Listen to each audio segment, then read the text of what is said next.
Je vais vous raconter l'histoire de Marie-Antoinette. Tout le monde croit qu'elle a été décapitée, mais en fait non, c'était son sosie. Marie-Antoinette, elle est partie de Versailles avec Louis XVI et ils sont allés dans un sous-sol très profond sous Paris. Du coup, personne ne sait vraiment où ils sont, mais c'est vraiment très profond. Le mystère, c'est qu'on ne sait pas quand ils vont sortir. Marie-Antoinette est très vieille, elle a 500 ans, 500 000 ans, enfin ils ont 500 millions d'années peut-être.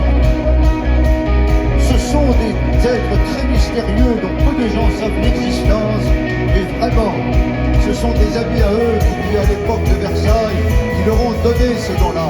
Avant, ils n'en avaient pas. Ce sont des êtres qui ont vécu bien avant l'époque du château de Versailles, Victor Hugo et les dinosaures. Marie-Antoinette et Louis XVI étaient les premiers êtres avant que la vie apparaisse sur Terre. Et pour qu'il y ait de la vie, il faut qu'il y ait de l'air. Pour eux, c'était pas grave, ce sont les seuls êtres à pouvoir vivre sans air. Ils étaient là quand la Terre était boule de feu.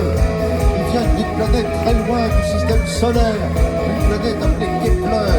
Quand la planète a explosé, ils se sont tenus par la main pour pas que les trous noirs les aspirent, pour pas que la galaxie les sépare. Ils ont avancé dans l'espace en se tenant la main jusqu'à ce qu'ils arrivent sur Terre. Ils sont sortis uniquement à l'époque où les villes ont commencé à être construites. Marie-Antoinette, elle est très vieille, elle a 500 ans, 500 000 ans. Enfin, ils ont 500 millions d'années peut-être. Marie-Antoinette, elle est très belle, elle est très intelligente, elle sait tout, elle est immortelle. Je ressens beaucoup d'amour pour elle. Je voudrais avec elle me balader dans les jardins de Versailles.